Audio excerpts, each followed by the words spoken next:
Okay, guys, the last video I wanted to do are just some pretty small, quick examples with the exponential functions and the logarithmic functions. So the first example here, f of x equals e to the x. This is honestly the easiest derivative that there is because this function, the derivative we know, is just the same function. So f prime at x equals e to the x. And I don't know why I left myself like 5 lines to do that, but that's all you have to do. I did want to take the opportunity to point out a couple common problems with notation when you're taking derivatives. Lots of times people will take a derivative and forget to tell me that you're dealing with a new function. So when we're doing manipulating an equation or rearranging stuff, lots of times we write y equals or f at x equals, and then we have a whole bunch of lines coming down. And that's fine. And we know that that just means this all still equals to f at x or equals to y, whatever's on the left-hand side. It's really important when you show that you're taking the derivative, when you do that step, you have to use derivative notation. And there's 3 different forms that are all equivalent and just kind of used in different ways, depending if you have a y equals notation or a function notation. But the 3 notations that you probably have seen are f prime at x. So that's the derivative in function notation form. If you are given something with a y equals, you can write the derivative as y prime. So that's another notation that is means the same thing. It's the derivative of the y equals function. You also may have seen notation that says dy dx. And this is just a little bit more descriptive than the y prime. It specifies that we're looking at the change in y in terms of the change in x. And this looks really kind of similar to the slope equation that you guys would have done in grade 9, where it's delta y over delta x and looking at change in y over change in x. We know that the derivative is the slope of the tangent, and the dy dx is different than delta y and delta x just because the d means the instantaneous rate of change, not the average rate of change that the slope of a secant line would be. So all 3 of those notations are fine. If you're given a function with function notation, you should use the f prime, or as this example down here, g prime. If you're given y equals, you may use y prime or dy dx. Those are both fine. Okay. The second equation here, I've got f at x equals e to the exponent 5x squared. So when I'm doing the derivative here, again, make sure you write your derivative notation to show that this is no longer the regular function. We're talking about the derivative, and it's not just a continuation of this work. So here, we know that the derivative of an exponential function with base e is going to be that same exponential function. So I'm going to say this is e to the exponent 5x squared multiplied by the derivative of the stuff in the exponent. So I'm going to multiply this e to the 5x squared by the derivative of 5x squared, which is 10x. Now, normally, just kind of for order, we usually write stuff with the coefficients first, so I would rewrite that in a different order. I would say that's 10x e to the 5x squared, which is not really strictly necessary, but sometimes can make it a little bit easier when we're going to be doing things with these derivatives in later units, just to have it written in a bit easier form. The next one, C, we've got y equals 2 to the exponent x. So my derivative, when I take the derivative here, remember if it has a different base, the derivative is just 2 to the x times the natural logarithm of that base.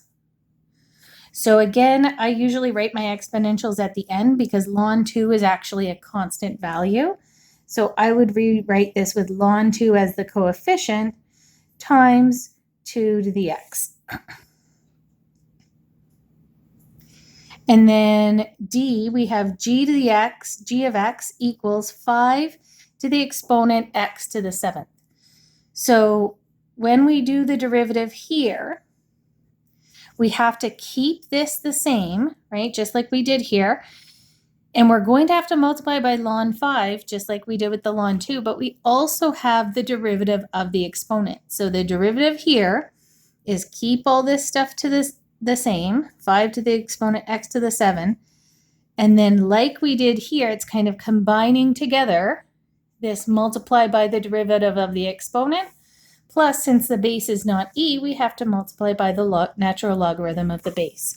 So I'm going to multiply this by the derivative of the exponent, which is 7x to the exponent 6, and then times the natural logarithm of the base like I did in the last one. So it'll be ln 5.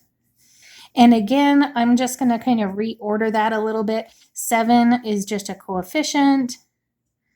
Ln 5 is a coefficient. Then I'm going to put my variable x to the 6th, and then 5 x to the 7.